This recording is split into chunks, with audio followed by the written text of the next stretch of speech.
You are listening to the USDN on the DSPN.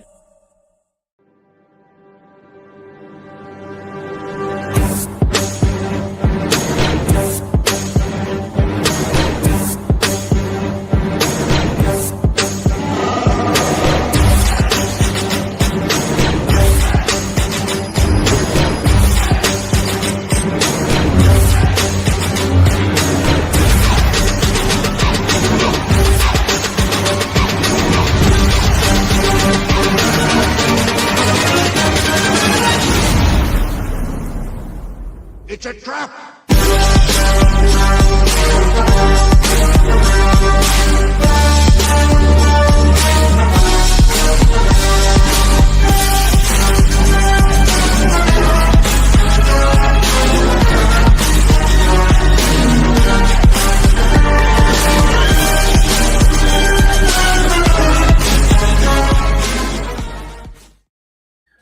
What is up, everybody? It's the chairman of the United States Department of Nerds, where we are for the people, by the people, and of the people. And in every town, there's a dangerous darkness people pretend not to see. A walkway they don't walk down. A story they're too afraid to hear. But sometimes a storyteller shows up who's willing to drag that story into the light. Kicking, screaming, and free running off every wall in sight. Tonight, that storyteller is Snake, the UK writer behind Grinding Against The Marrow, a brutal, poetic, street-level character drama published by Markosia and praised for its raw honesty and kinetic narrative energy. The council is in session, and Snake, welcome to the United States Department of Nerds. Thanks, dude. Cool. Awesome. Good to be here. So, for the people at home, who is Snake and where did your creative journey begin? Yeah, so I'm from the UK. I've always written. I worked in the film industry for a bit of time, went to film school, stuff like that. I worked at the BBC for a bit of time as a PA, also then as a prop man on Kick-Ass and Black Mirror season 2.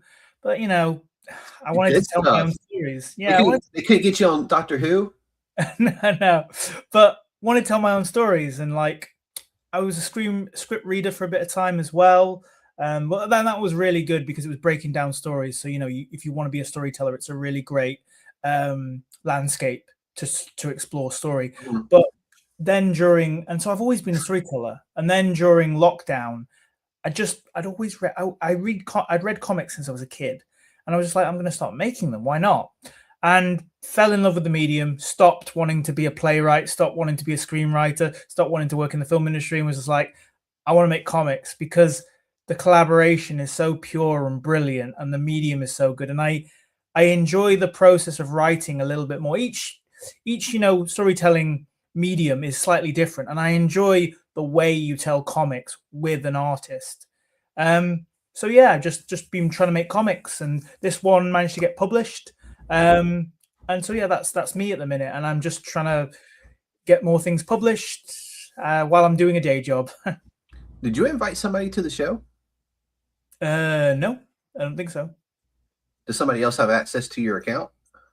Don't think so, no. Because somebody just popped into my stream. A jock? No, I don't know. No idea who it was. It was really weird. Like, nobody has access to this link unless it was shared. That was just weird. So I'm thinking it might have been somebody on the network who accidentally clicked into my podcast while it was live, which is wild. But okay, let's keep going. Or anything like that. Like, did you invite your artist or something? No, I did ask him. I did a couple of other interviews, and I asked him, and he was like, "No, that's not me." It's crazy because a lot of artists are that way. It took me months of coordinating with the writers of Shock-Headed Peter to convince Sabe from Italy to come on the podcast to talk about his artwork on Shock-Headed Peter. And it was like, once he was on, it was an amazing show. It was so fun. And he was like, "Oh, my English." I'm like, "Dude, your English is literally perfect. I don't know what you're complaining about. Yeah, you have the thick Italian accent, but," I'm like, "Dude, you're good, man." I'm like, and his work is freaking brilliant as well. But so what was that spark for Grinding Against the Marrow? Was it a character, a theme, or maybe a moment in your own life that kind of sparked this idea? Well, it was more a kind of, it was less of a kind of creative input. The idea was that I didn't feel like I had a big enough fan base, and I wanted to kind of get my name more out there. I'd made a few short comics, a few kind Mhm. of like issue long comics. I was going to get them published. Problem with the publishers, things happened. Yeah. I wanted to get myself more out there. So my initial idea was to make a monthly ongoing web series, web comic, a Yeah. vertical web series. And Grinding Against the Marrow is released every month on Tapas, Webtoons, and Global Comics in black So and for white. anybody wondering, I did link the Webtoons Cool. link to the description of this video. It will also be linked to the video when I re-release it on all the streaming networks, and as well when I re-release on YouTube Live or YouTube again. So the link is there if you want to read the weekly or monthly comic that he does about grinding with the marrow, or grinding. Oh, or where am I? Grinding against the marrow. Blech. I'll get it out there. It's grinding on just sounds like a skateboard thing, but this is about parkour. I apologize for that. And I at first I wanted to release it in black and white, and so it's it's free, it's black and white, and Yeah. then I got picked up by my publisher, and I also you can buy it on Amazon or Comixology, and also Drive Through Comics in color. So you can have a little taster, see if you like it, and then if you really like it, you can get it, and it's going to be published like in print next year as a graphic novel. But yeah.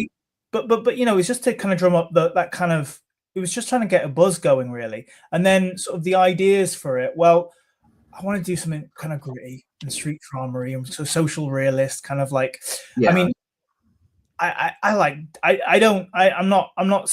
I'm not specific to any set genre, but for this one I wanted to do that. I also wanted to marry two things that I'm very interested by, which is A, parkour, and B, homelessness. Sometimes at Christmas I will commit my time to helping people who are homeless on the street at Christmas, things like that. I think it's a terrible thing. Anyone can have it happen to them. You're only like 6 degrees of separation from being homeless if something bad happens. So I want to do that.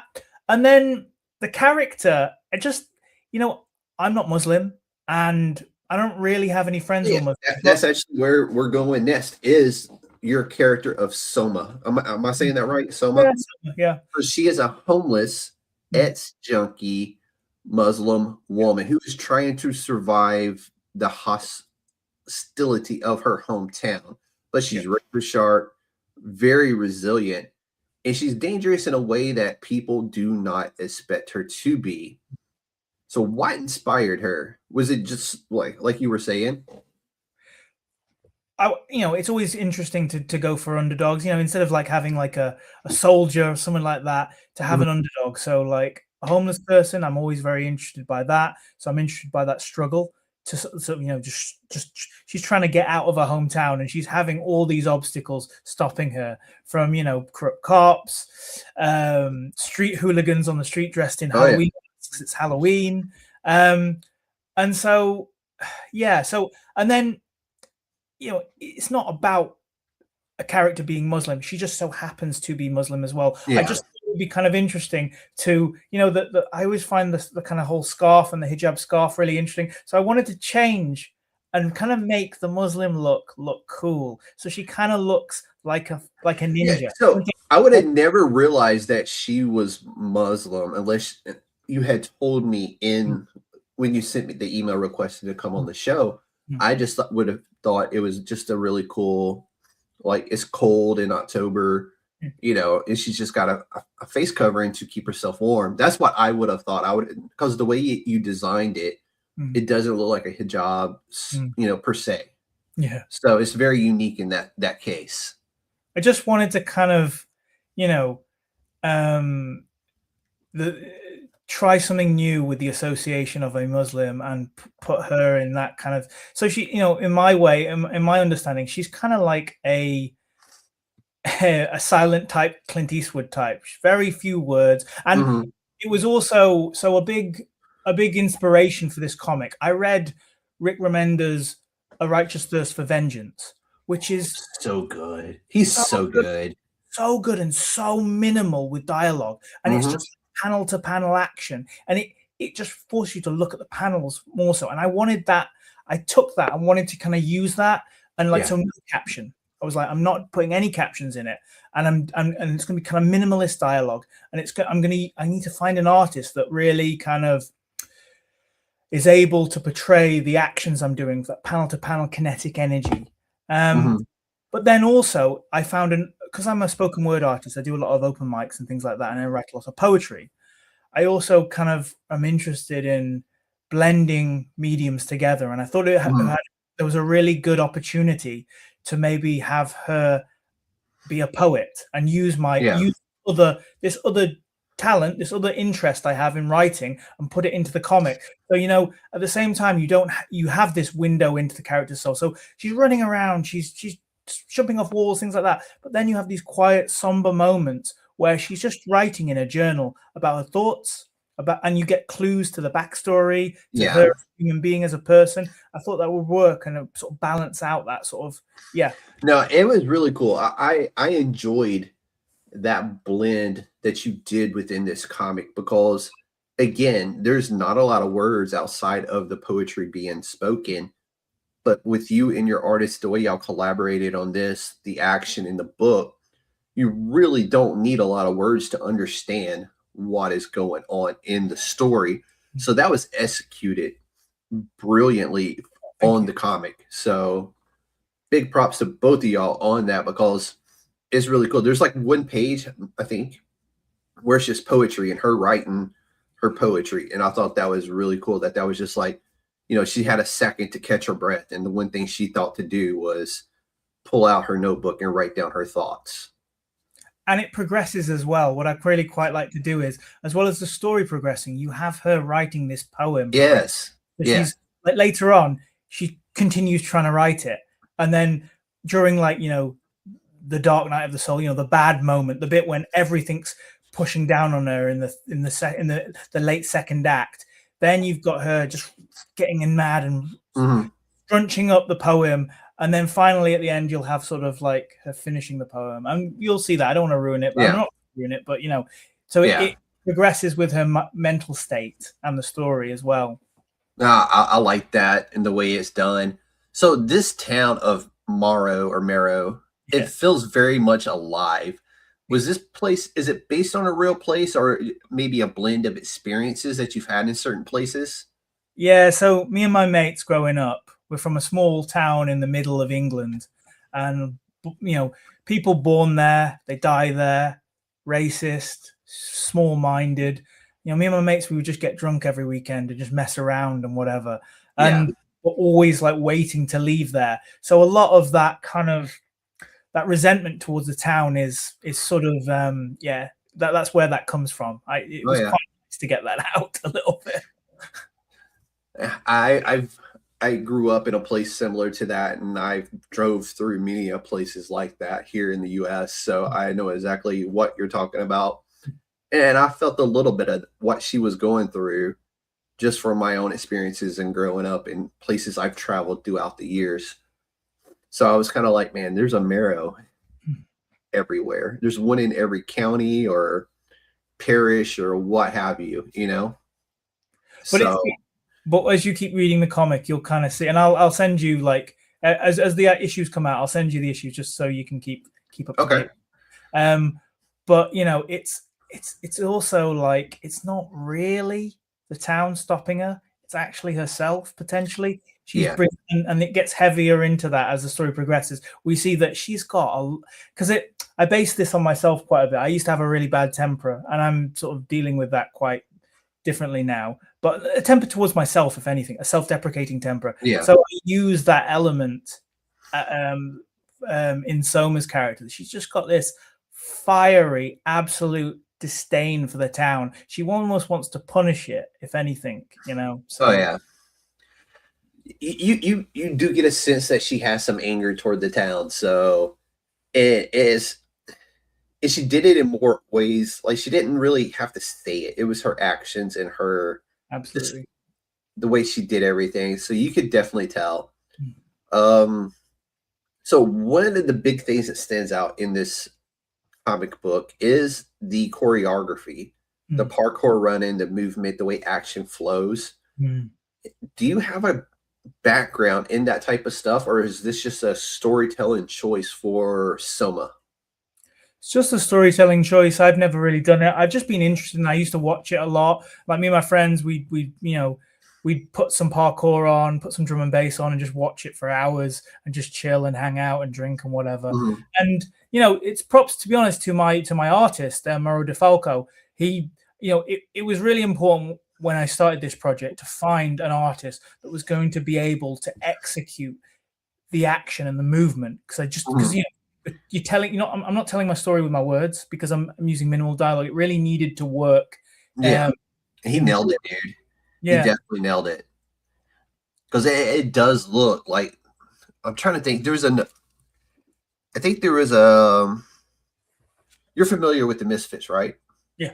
The TV series. Oh yeah. I want to say there's a few episodes of the Misfits where you see one of the characters doing parkour style running through the city. And that was a little bit of what I kind of like. I just go back to that show a lot because it's one of my favorite shows to come out of the UK. And I thought it deserved more love. But hey, that's just my opinion of a guy looking in from the outside. But it was one of my favorite things about, that. And anytime I see, because you don't see parkour often. No. At least not where I live. It's just not something that we see. So it was really cool to see it in a comic book and being executed so well. And that's hard to do. Movement is hard to do in a comic book. Yeah. And to make it look realistic and look cool. So shout out to your artist for making that look cool and making it look realistic. Like it was like you were kind of like, get your heart beating a little bit faster because you're like, oh man, she's gonna hit this jump, or so it was definitely one of those cool things. I think sort of because obviously when you're making any kind of comic, you look to references and things like that. And I was like, oh man, I can't think. I thought of Mark Miller's 0 miles per hour, that comic. There's a bit of that. But then, and I couldn't think of anything. And then someone was like, well, I was chatting to someone online, and they were like, Daredevil, man. What's it talking about? And I was like, oh yeah, of course. That's like the excellent. Yeah. Look at a lot of Alex Maleev's drawings for the Brian Michael run, which I love, because that's it's just awesome. Shout out to Mark Miller, man. You brought him up. We're big fans here of Mark Miller's work. I know he's currently off doing some bigger projects right now, and hopefully he'll come back to the indie scene here before long. Yeah, I mean, there's stuff that I found that him trying to make his own universe was a bit contrived. I didn't particularly like that, but I do think he's made some incredible comics. Wanted is amazing. Star, I can't remember what it's called, Star something or other. I think I know which one you're talking about. And then I know he had Magic Order, which was really amazing. Yeah. And even Kick-Ass. I mean, even Kick-Ass is, I actually like Kick-Ass is phenomenal. I like the comic more than the film, to be honest. You and me both. Yeah, I'm with you with that one. And then he recently did Vatican City, which I think he cut short to go work on the DC project that he's working on. And I was just like, dude, this had so much potential. And I don't know if it was him, Dark Horse, or like, hey, I need to wrap up what I'm doing so I can go do this over here, because this requires my 100% attention. So I listened to a really interesting interview between him and Garth Ennis, and they're just chatting. They're just having a chat, because they kind of they come up together at the same kind of time, and it was really nice chat between them going through. I think Garth Ennis was a few years before him, like a lot of years before him. I think there's like a 15 or 20-year age difference there. Okay, but Yeah. you know what I mean, like, but at their heights, they were Yeah, kind of. no, you're absolutely right. Yeah, You're probably right. I think he was on the scene way before, like doing Hitman and stuff like that. yeah. And Garth Ennis is another one. Like, shout out to him. He's phenomenal. Well, he's the reason I make comics. Yeah, And dude. you won't believe this as well. What's like? What was the one Garth Ennis like that was like, this is my dude? Publisher. I'm sorry, Preacher. Like Preacher Perfect is answer. my favorite thing of all time. Of Perfect any answer. story. Did you watch the TV series? No, because the thing is, right, you can't make a TV series and I'm going to be happy because it's my favorite thing on Yeah. the planet. So I will be honest with you right now. It follows the comic book as closely as TV would allow it to. Yeah, exactly. Yeah, But it was, you still got the entire story. And, you know, for those who don't know, in Preacher, God is a dick. All right. Yeah. Like he in the book, he is just a pure, unadulterated asshole of a human, like, well, not human being, but entity. Mm. And throughout the Preacher series, different entities have been God, because God just says, you know what? I'm just going to go chill on earth and do whatever the hell I want, leave heaven and hell to do as they will. Mm-hmm. Which is like kind of like one of those, it's not the primary story. The primary story, of course, is about Preacher, but it's just such a good series. If you could get the omnibuses or the trade paperbacks or what have you, do yourselves a favor. Get up to date on Preacher. It was a phenomenal series by Garth Ennis. And don't let Ass Face fool you, because the dude is, he does okay for himself despite everything that's happened to him. But it was also, I went to a comic convention, Thought Bubble, which is like the biggest kind of comic convention.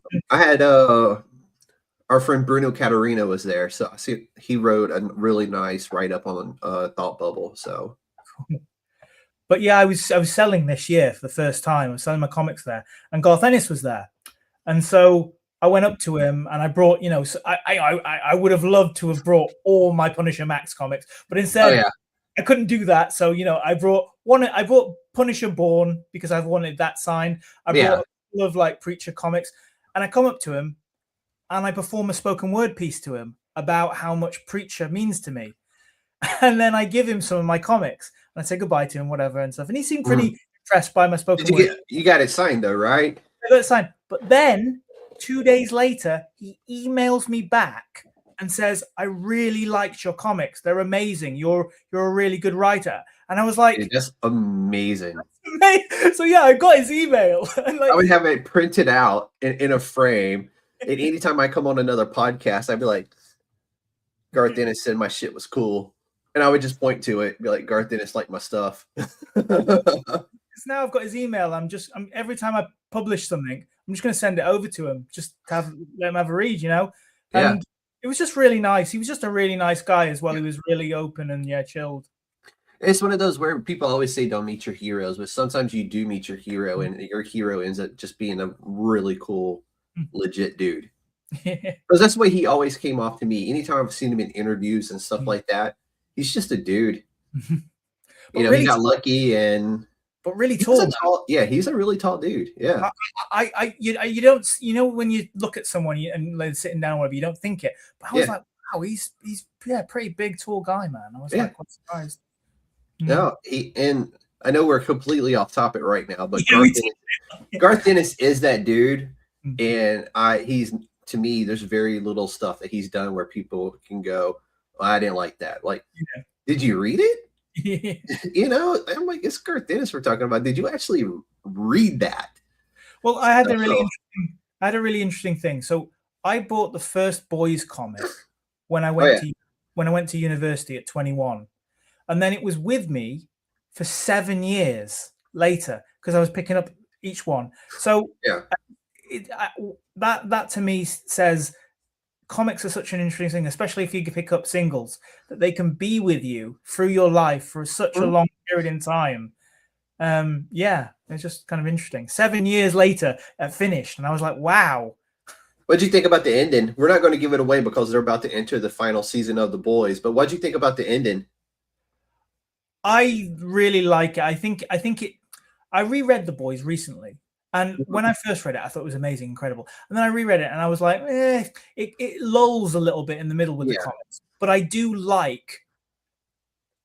I like the relationship and the ending between Huey and Butcher. I think that's really strong. I think that's one of the best things about it. I don't know what they can do in the TV show, because obviously they'll probably switch. I'm hoping I'm hoping they don't, because I love the ending. Yeah, exactly. There's only 2 people left alive. 2. And that's the way it should be. And I don't think it's one of those endings to me in comic book form that you don't fuck with it. That one is perfect. But I heard they already have. I've heard the same thing, and I'm hoping that's not the case. I'm hoping it's one of those where they feed you a line of bullshit. We're going to actually get the ending from the comic book. Yeah. Because the ending from the comic book to me is just so good. Yeah. Yeah. And going into it, when it come out, it started, and I'm like, I know how this ends. I'm like, and I know they changed a lot of stuff around. There's characters that were men in the comic book that are women on the show, and vice versa. None of that bothered me, because the story was still pretty much there and intact. The character is the character, no matter who played the character. They still match what they were in the comic book for the most part. So it didn't really bother me as much, but the ending would probably bother me a lot more if it doesn't match the comic book. Yeah. So, but let's talk a little bit about Markosia. So this was your first published book. It happened to be Markosia, who we're familiar with here because Mike Grace and Zip has been on the show before, and they do his publishing for him on Zip, which, oh, by the way, is a black and gray comic book. There's no color in it. Beautiful, bright colors on the covers, but the actual book itself is done in black and gray scale, which looks phenomenal because it takes a phenomenal artist to make black and gray line work look good. And his artist for that book does a phenomenal job. So we're very familiar with Markosia here. So how did that project find its home with them? Sure. The usual thing, you know, me and Marrow were releasing the comic monthly, and then it got to a certain point where got to about episode 4 or 5. So the first issue, because basically you can break the comic is a 4-issue miniseries. I mean, it's broken up online with vertical scrolling comics. Each episode is about 5 pages, but but collected, each comic is sort of 4 issues, 24 pages. Yeah. And so I sent stuff out. I sent it out to all the publishing companies, Image, this, that, whatever. Yeah. And I'd sent to Markosia before, and this time, Harry was interested. He was interested. So just sort of, and he was like, if you're looking to make any money from this, this is not going to be. I was like, dude, I want my stories out. I want people to read my stuff. Yeah. I'm not looking for that. And they've been good. They've been good. I mean, I've had mixed things from publishers. I've had a quite rough run with publishers, like the most unprofessional publishers you ever heard with another comic. I've heard rumors of that from many people, and there's some, when they send you the rejection, they're very polite and very nice about it. And I've heard there's some that are just out there that are just flat out dickheads about it. Like, no, your stuff is shit. Bye. Not even, and I mean, this is literally us signing a contract, me working for them, and then literally them telling me that we need the comic in 2 months before the deadline. So I'm working towards that. And then suddenly, out of the blue, 4 months before, they go, we need the cover now. I'm like, you didn't tell me that. Yeah, but we need the cover now. I did tell you that. I checked my emails. Jeez. They did not tell me that. So I had to just quickly rummage for it and get a cover. And by the end of it, I just became a petulant child because I was so angry at what they kept doing, making me jump through these Yeah. holes. I just we separated. I had enough. You know what I mean? It's just not Oh, worth. dude, that's horrible, man. You can't do that to people. Yeah. Like, And then another publisher became bankrupt. He was a smaller publisher, so it's been a bit of a rocky road. But with Markosia, there's a security there, and they're good.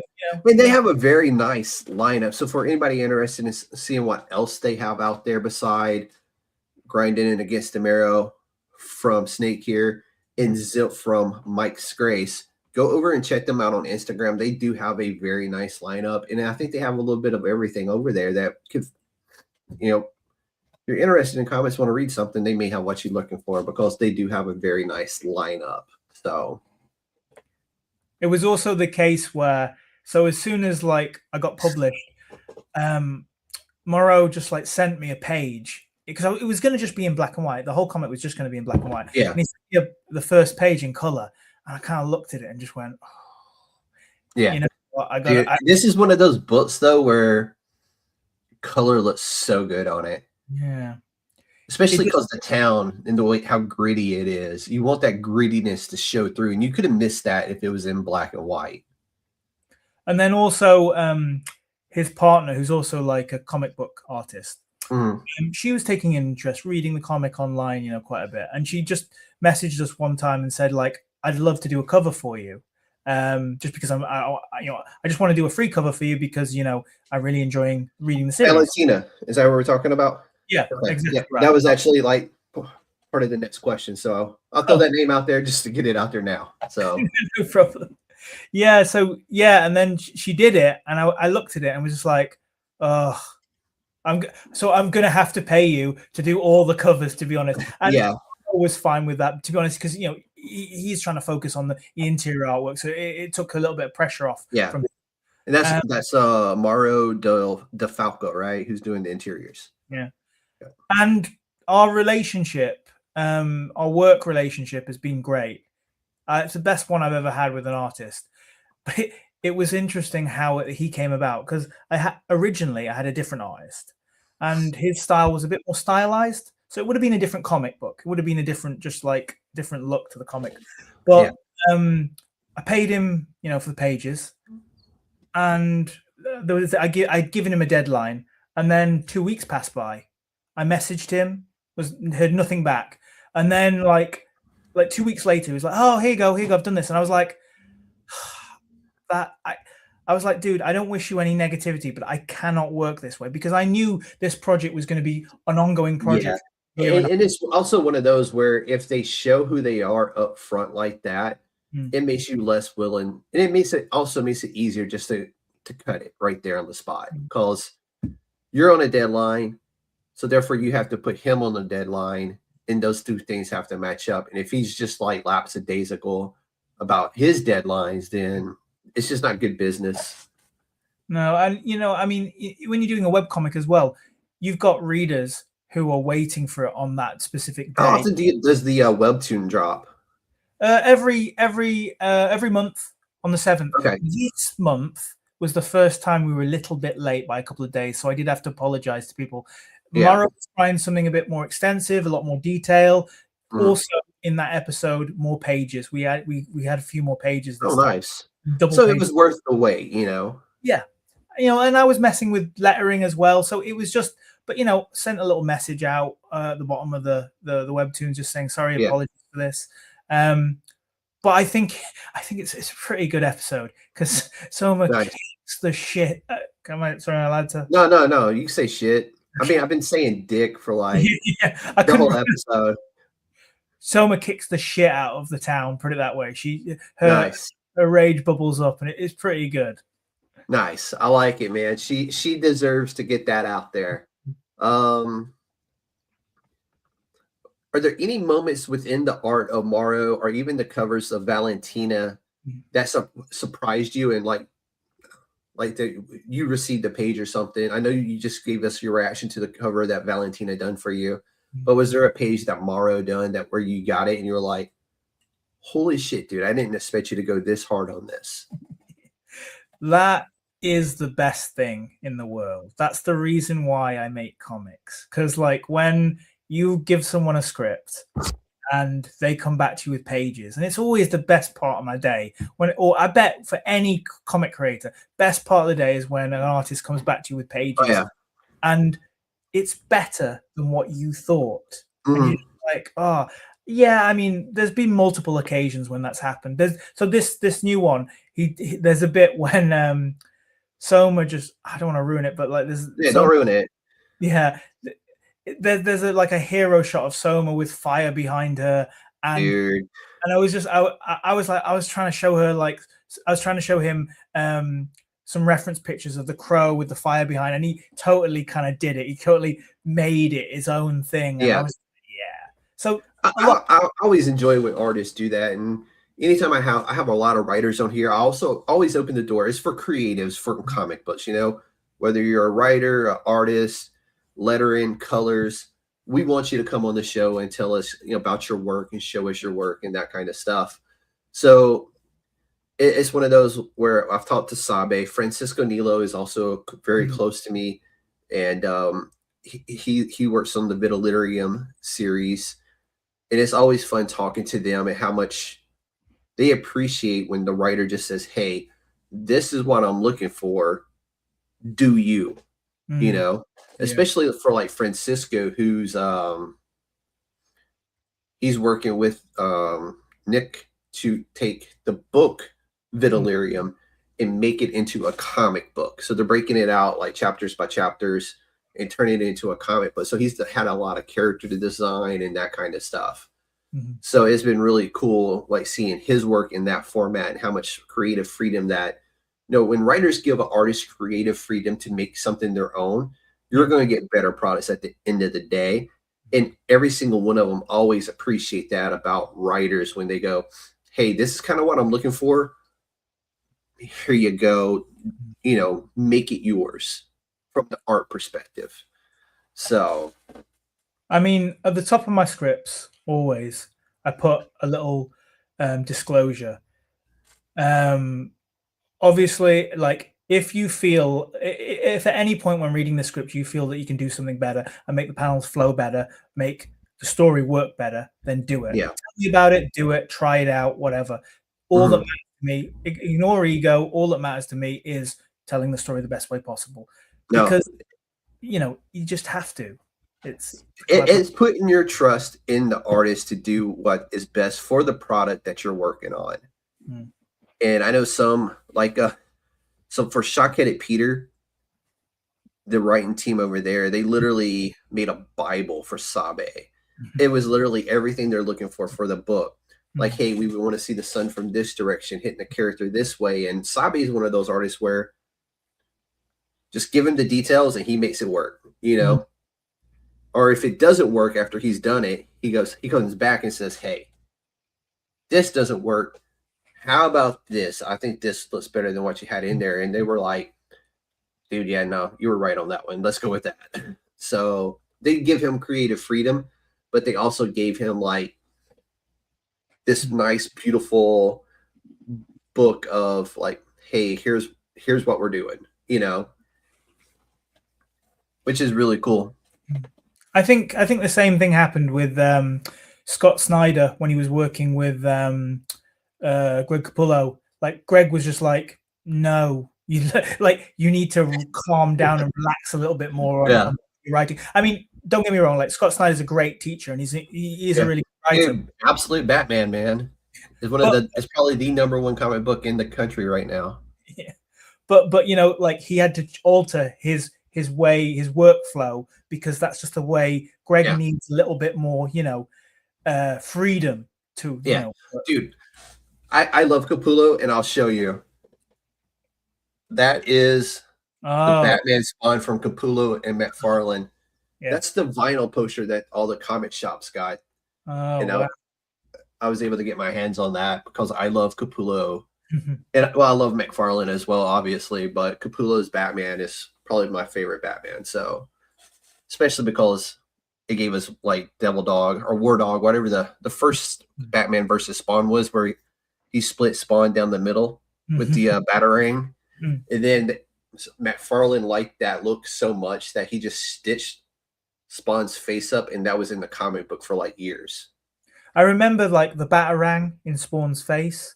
I remember Yep. reading the comic as a kid. Yeah, that's cool. Yep. And that's the second run of Batman Spawn, which was really phenomenal.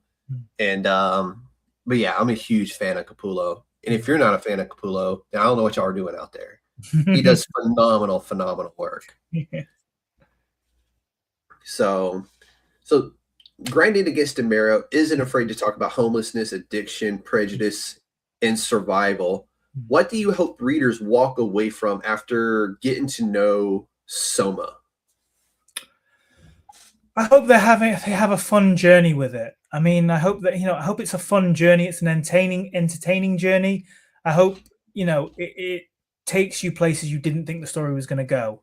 I think there's an escalation value. I was very much, when I was writing it, thinking about the escalation value. She gets deeper into the darker, seedy side of the city as it goes on, and then also getting something different out of comics. Having this poetry element to it, just seeing things that are different and seeing that actually the medium can also work with all these other things. I like being surprised by comics. I'm currently reading like Michael Straczynski's Bullet. I can't remember what it's called. Bullet. I actually love Michael Straczynski as well. I just think he's so. What's it called?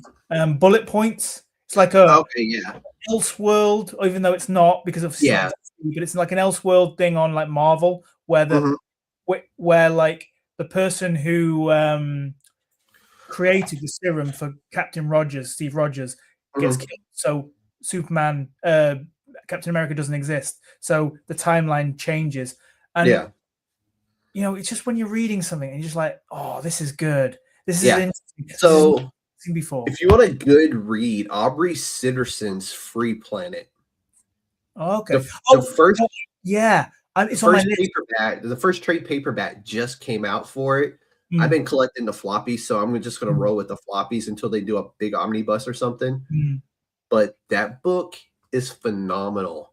Like, especially given everything going on in the world currently from all viewpoints, it fits like the mold perfectly. And it's like, you're reading this book and you're like,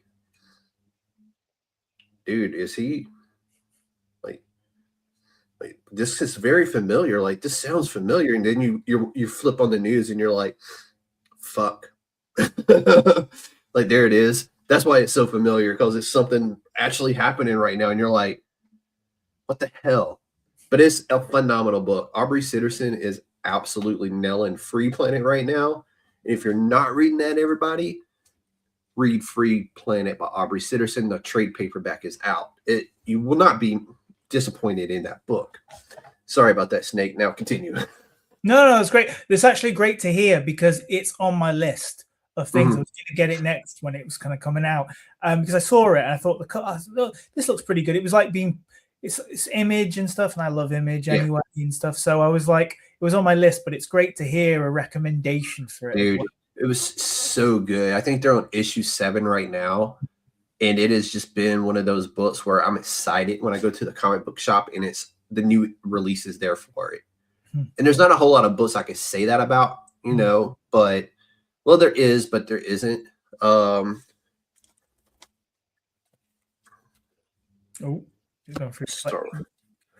this is this week's pulls. Well, I Hate Fairyland's another one from Scotty Young. Yeah. Just a fun story. It doesn't take itself serious. It's just really, really fun. There's Free Planet right there. It come out this week. And it was issue 7. And then the Absolute Batman, the one-shot Joker come out. There was something else in here that kind of stood out. That's why I'm like looking. I'm sorry. No, it's cool. Ani Press, EC Comics with their Shiver suspense stories. If you like anthologies, phenomenal stuff. Geiger, anything from Ghost Machine. I don't know if that's on your list yet. Okay. That's it. Crownsville, Rodney Barnes. It's based on a real hospital and the horror stories that came from that hospital. Oh, that's really cool. Yeah. And Rodney Barnes, for those not familiar, he's He's done Star Wars, he's done some Marvel, but this stuff with horror, some of the best horror comic books you'll read. Like, it's true events, at least Crownsville is based on true events, and phenomenal stuff. What's that called again? Just I'm gonna have a look as myself actually. It's called Crownsville by Rodney Barnes. Cool. And I think it's on Bad Idea is the publisher on that one. Let me check. I don't want to give you bad gouge. Ordained that just come out. I read this already. This met all the hype, by the way. I think it's so, you know, what I'm trying to do with a lot of my comics. No, Ani Press. Ani Press did it. So, you know, and what I'm trying to read from writers, and what I try and do is I want to read something that's fun and enjoyable, but also has meaning and some kind of emotional connection to it, to a reader. You know, there's a couple of writers that I read now, and sometimes the comics are a little, I'm not going to mention thingy, but sometimes it's a bit too cerebral and there's just nothing involved. Like, I love how Garth Ennis does that balance of it's both fun, enjoyable, lots of violence, lots of blah, blah, blah. Oh, yeah. Also, it's got meaning to it. It's not just violence to have violence. Yeah, exactly. Well, outside of Preacher was kind of like an exception to the rule. There was some violence in there that was just, especially in the earlier, like the first like 5 or 6 books from the series, it was just like violence just to have violence, but it was character building for the characters who were committing the violent acts. So I guess there was some meaning there, but again, it was just violence to have violence to build a character. I mean, I always go back to like Sin City. It's really violent, but it's so well told, and it kind of dropped into this world, and it's a violent, horrible, stylized world, and it just works. And it's, you know, before Frank Miller went nuts and like whatever. He did do that, yeah. But you know, like, so for me, you know, as a 14-year-old kid, that was what I did growing up. I went to libraries and I read Sin City. I mean, and to me, that's the best adaptation of a comic book ever. No, you're absolutely right. Yeah, it just is, you know. And who was the was it Robert Rodriguez? It was Rodriguez, Frank Miller, and Tarantino for a small section. Tarantino, Tarantino, I think, did just like one scene in the movie, if I'm not mistaken. Like, it was like a 15-minute slot that you could technically cut out of the movie, and the movie would still work. Yeah. But Tarantino did it for free for Robert Rodriguez. Yeah. And I think he's also a big fan of Frank as well. So that's kind of cool that they were like, hey, Quentin, we'll let you have like 15 minutes of our movie. Do whatever you want, as long as it's based on this. So it's really cool. So what are some of your big influence when you're getting the creative engines going? Like, what do you fuel that creative machine with? Like music? I know you do poetry and you do that kind of stuff. You do stand-up poetry and that kind of stuff. Let's go. What do you got? What's the big influence to get that creative juice flowing? You know, I mean, I'm an empty vessel, you know, like a jarhead. I'll, you know, films, books. I'm always reading comics as well. So comics are as well, you know, because it is the medium you're making. So it is good to, but then plays as well. So I don't discriminate. I like every medium for what it does and what it gives you. And, you know, they're all stories. So it's interesting. And then, you know, when you come up with an idea and stuff, it's good to kind of dig deep and kind of see what works, what else works in that same vein. If you've got a scene that feels similar to a scene in a film, watch that film and just see how it works, why it's good, why it resonated with you, and why you're thinking about it now. I mean, you know, I make a lot on mood boards, and music's I mean, I can't play instruments or anything to save my life, but I've always got headphones on, you know. That when I'm because I'm working on a secret project right now, so anytime I'm writing in my notebook, I have music in the background just writing stuff out. Just like an idea pops in, got to write it down. Idea pops in at work. I keep an email to myself open throughout the day. Sure. That way, when the idea hits, I just type it up into this email, and then at the end of the day, I send that email to myself, and then I put it on my my document. This is a little trick that I do at work as well, because we all got day jobs in it, but I do the exact same thing. Yeah. Dude, it's one of the best things you could do to yourself, because you don't want to lose it. No, absolutely not. Yeah.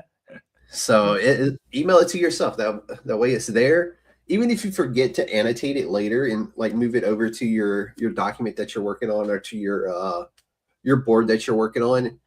Because I've done that before, and I was like sitting here like typing stuff out and just putting an idea down, and I'm like, I'm missing something. Hop over to my email, like, there it is. That's what I'm missing, and pop it over.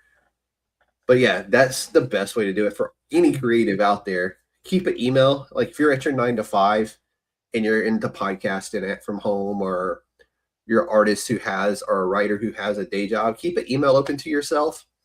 And then if something hits you during the day, jot it out real quick. At the end of the day, just hit send. Make sure you hit send at the end of the day. You don't want your computer restarting randomly in the middle of the night and lose everything. I've had that happen more than once. But I as well, because you know what you're saying about music as well, I also think it's a cheat code. You know, if you have the right music in, obviously it's going to put you in a certain mood. And so you know, you can just get in there quicker when you've got a bit of music playing in the background, the right piece, you know. Oh, definitely. And I've been listening to songs before where when I was working on a project, and I was like, let me rewind that real quick. Yeah. No, I actually kind of like that. Like, I'm like, that was good. Cool. Got it. So, but what's next for Soma and for yourself? So we're releasing the second issue of the comic on December 18th. Oh, nice. Just in time for Christmas, man. I like it. Yeah, it's going to be like $179. So why not? Why not to treat yourselves? Dude, yeah. Is that the digital version, or is that the paperback?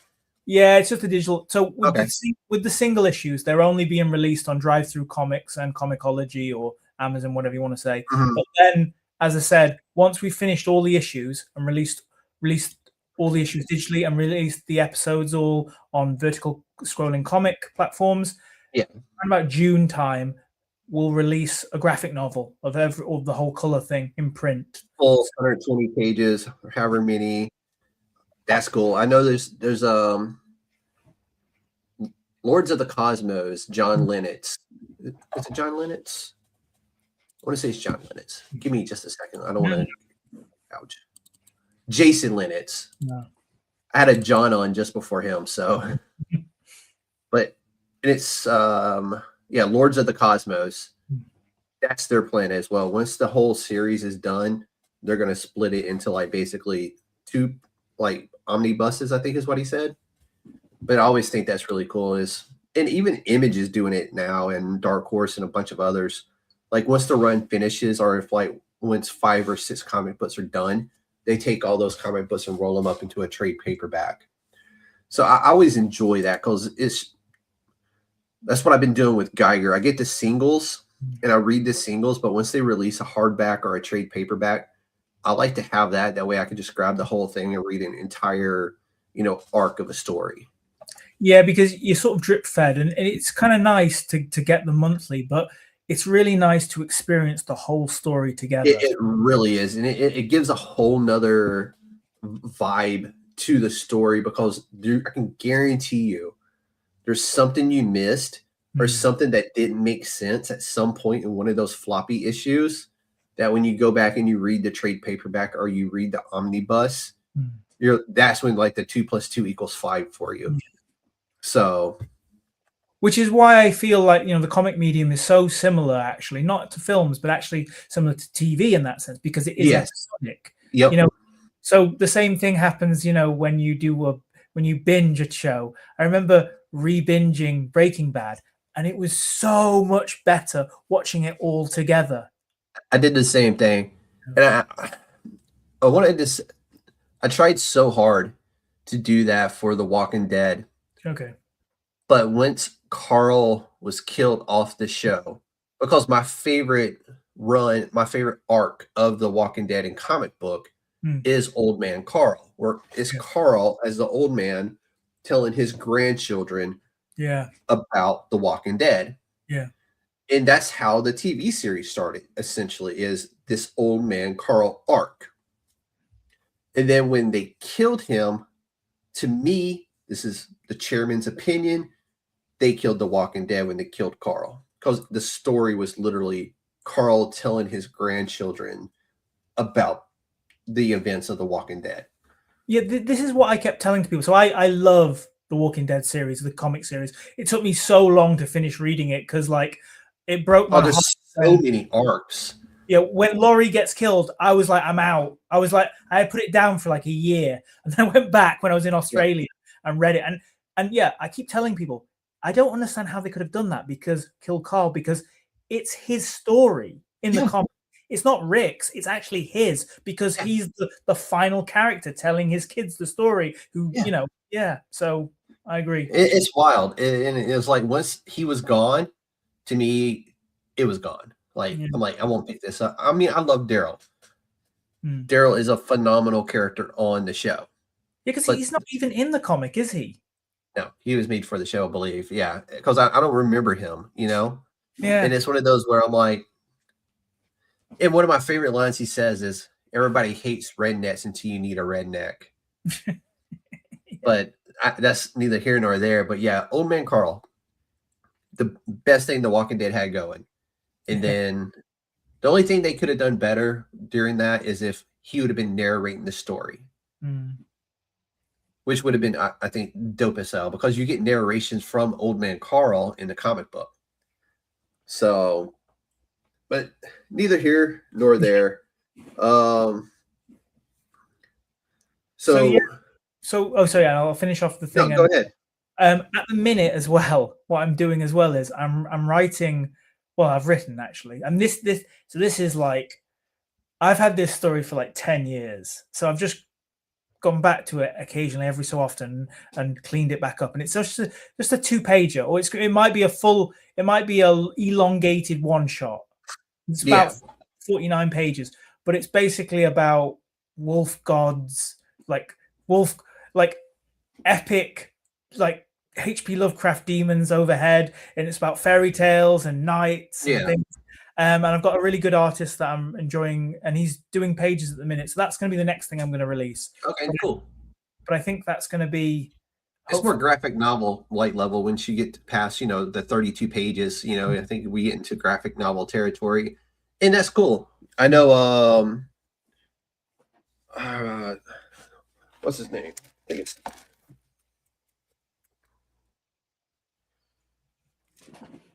think his name is. What is his name?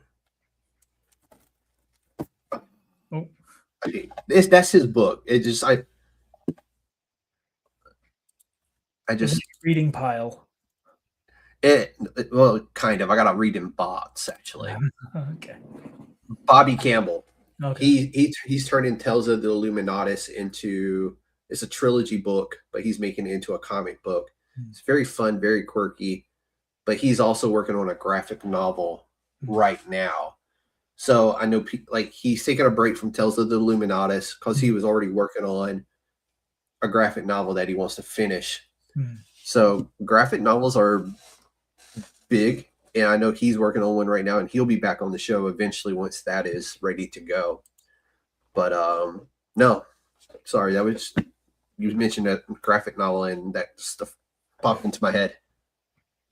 Yeah, I'm working. I work for a private healthcare company at the minute, so I'm earning quite a bit of good money at the minute. So I was just like, I might as well pick up this extra comic and start making that as well. So since I can afford it at the minute, and I've been off this project for ages, so it just makes me happy. Making comics just makes me happy. It's great. Dude, and that's the big thing right there, is doing what makes you happy. And this kind of stuff right here is, and getting to talk to writers and artists and bringing their work to people who may not ever get to see their work, especially people like you, because you're in the UK. Yeah.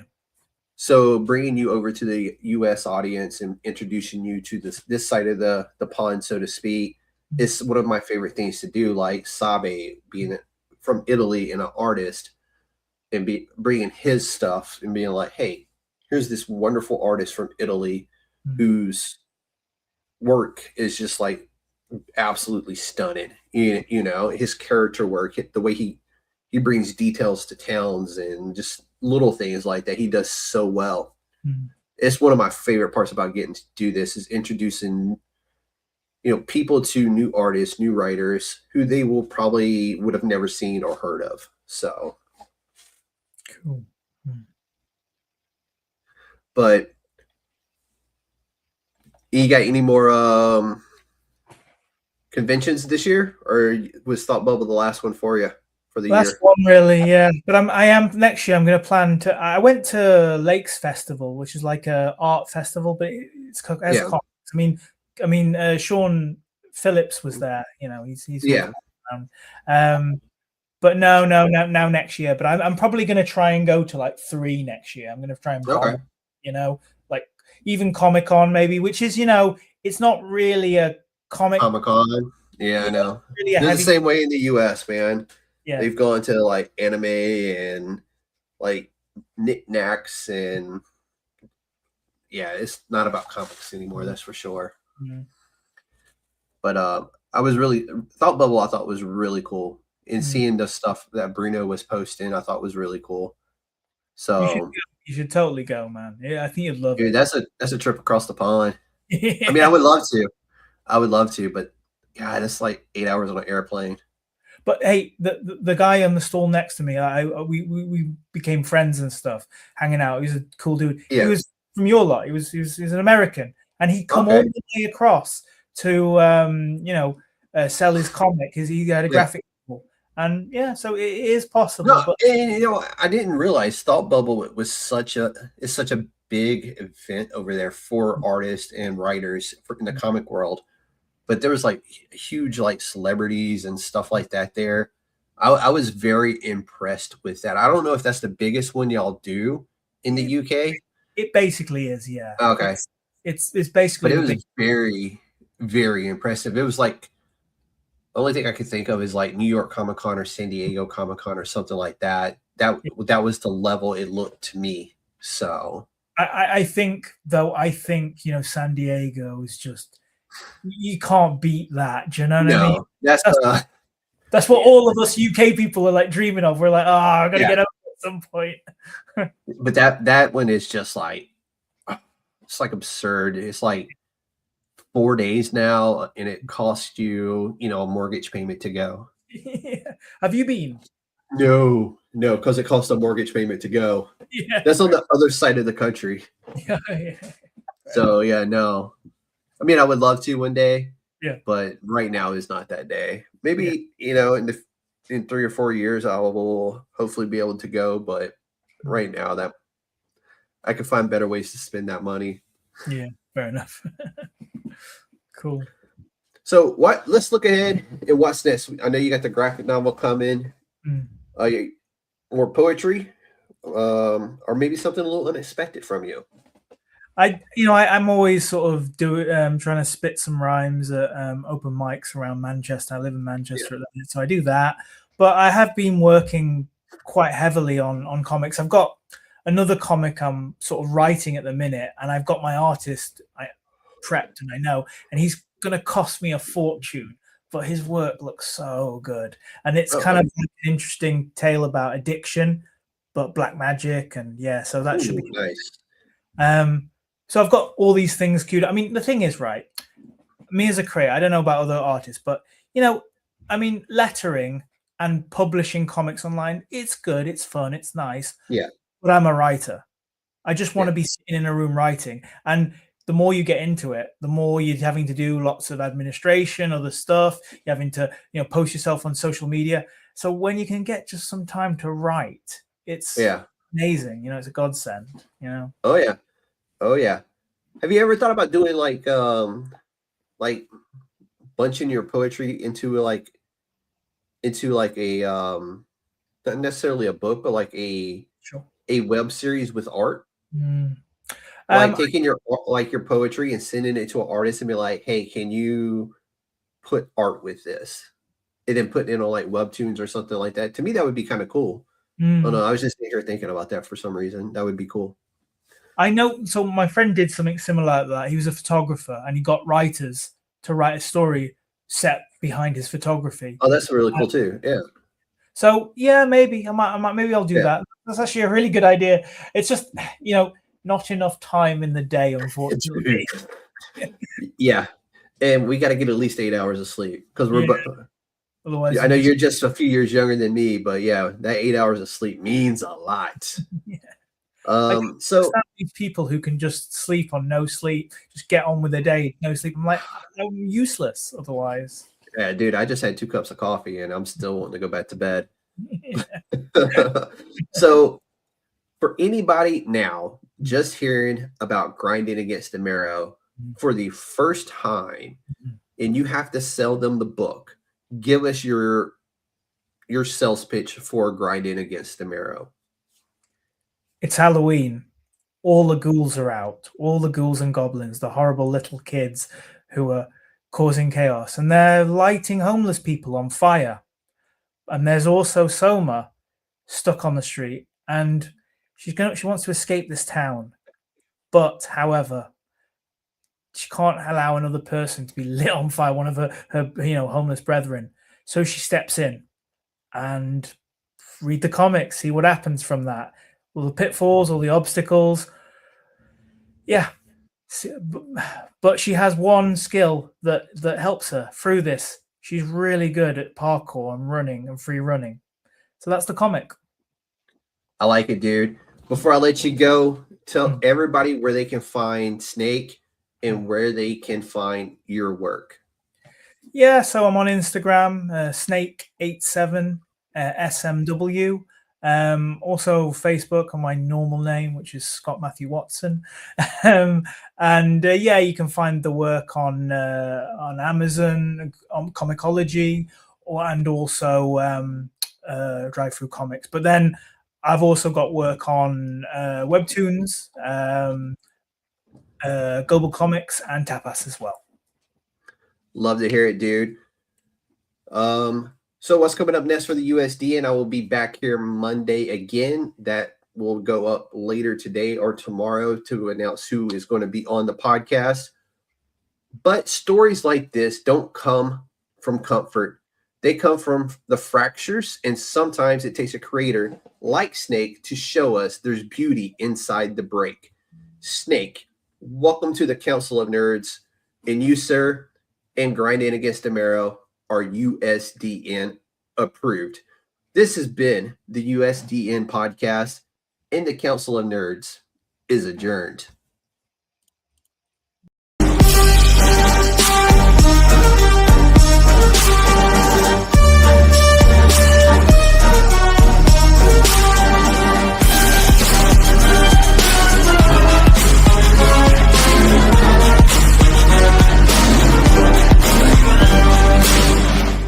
It's a trap!